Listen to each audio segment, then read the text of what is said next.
Son. Stop. What's wrong with you? Stop it! I can't. Sadar gak sih, geng? Pemakaian smartphone yang berlebihan ternyata dapat membawa dampak buruk loh, kayak nonton film dewasa. Coba bayangi deh, hal apa aja yang bisa kamu lakukan jika hidupmu yang indah ini nggak dipengaruhi oleh smartphone. Kamu bisa hemat uang dan bisa membeli hal-hal berguna lainnya. Atau kamu jadi punya waktu untuk melakukan kegiatan yang menguntungkan, kayak bikin karya seni yang bisa dijual dengan harga tinggi. Nah, kira-kira nih, jika hidup kamu nggak terpengaruh smartphone, akan seperti apa sih jadinya? Mau tahu? Eits, like dan subscribe dulu ya. Aku kasih 5 detik deh.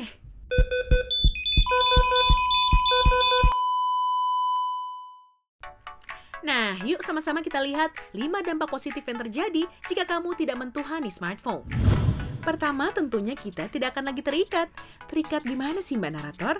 Coba geng kalian pikir, pernah nggak kalian panik ketika kalian lupa di mana kalian terakhir menaruh smartphone kalian? Ayo ngaku. Rasa-rasanya semua pengguna smartphone pasti sama-sama gelisah ya ketika harus jauh dari smartphone mereka. Tapi kalau udah deket, nggak lepas-lepas. Kalian pasti sering dong ya lihat orang lagi pacaran, tapi dua-duanya asik sendiri sama smartphone masing-masing. Atau lagi rame-rame tapi pada main smartphone semua. Yang paling gawat pastinya ketika orang-orang tua yang punya anak kecil pada asik sama smartphone mereka sampai lupa ngawasin anak-anak mereka. Pernah lihat video-video di mana anak-anak kecil pada asik bermain di eskalator tanpa pengawasan yang berakhir tragis kan? Kenapa coba bisa sampai nggak diawasin? Miris nggak sih kalau insiden separah ini terjadi karena kita sibuk sama smartphone kita?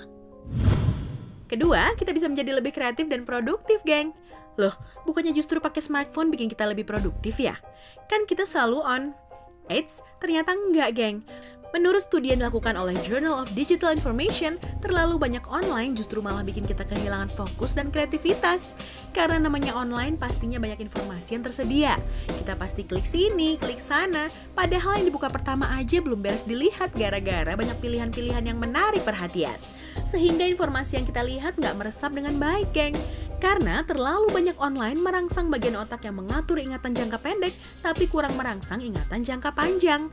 Padahal bagian jangka panjang inilah yang mengatur kemampuan kita untuk fokus, berpikir kritis, mengorganisir pikiran, dan yang paling penting, kemampuan untuk bersabar, geng. Gimana mau produktif dan kreatif kalau pada nggak sabar dan pikirannya kemana-mana? Pasti nih kalian yang lagi nonton juga matanya ngeliatin thumbnail-thumbnail video yang lain kan? Atau mungkin lagi baca-baca komen? Ayo ngaku deh. Ketiga, pikiran jadi lebih positif, geng. Kalian suka pada pantengin updatean orang nggak? Pastilah ya. Ya iyalah, namanya juga gaul, ya nggak, geng? Ternyata nih, geng, terlalu banyak baca berita, apalagi status update orang bisa bikin depresi loh. Masa? Iyalah, coba deh geng jujur. Misalnya kalian ngeliat update Instagram sosialita atau seleb deh. Pasti kalian akan berpikir, enak banget sih hidupnya. Atau teman kalian mungkin pamer kerjaan baru atau mungkin calon istri. Pasti kalian ngerasa nggak enak kan? Dan pasti kalian akan langsung membandingkan hidup kalian sama hidup mereka. Padahal di balik status atau foto tersebut, barangkali ada cerita yang berbeda. Well, hidup udah cukup bikin stres kali, geng. Nggak usahlah ditambah lagi dengan pengaruh dari smartphone.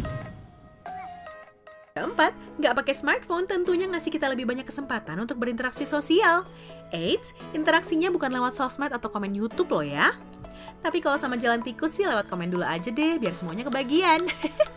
Anyway, tadi baru kita obrolin kalau kebanyakan lihat status bisa berdampak negatif pada pikiran kamu. Nah, ternyata nih geng, interaksi sosial lewat chatting atau sosmed juga loh. Kenapa? Selain bikin kecanduan yang kayaknya udah jadi rahasia umum, ternyata interaksi di dunia maya alias online malah bikin kamu makin terisolasi loh. Tapi kan temen dan followers ribuan, masa terisolasi sih? Pernah nggak, geng? Pas lagi sibuk-sibuknya chatting di smartphone dan balas-balasin komen, tapi di saat bersamaan pula hati kamu merasa sepi. Atau ngerasa garing kayak ayam crispy. Kamu ngerasa, kok nggak asyik ya? Halo, kamu seharian di rumah aja di depan smartphone, ya iyalah nggak asyik. Pasti mikir kan? Kan? Makanya, sana berinteraksi, geng. Terakhir, kalau nggak pakai smartphone, yang pasti sih kamu jadi lebih hemat, geng. Pertama, kamu nggak perlu ribet ngisi-ngisi kuota yang mahal dan borosnya minta ampun.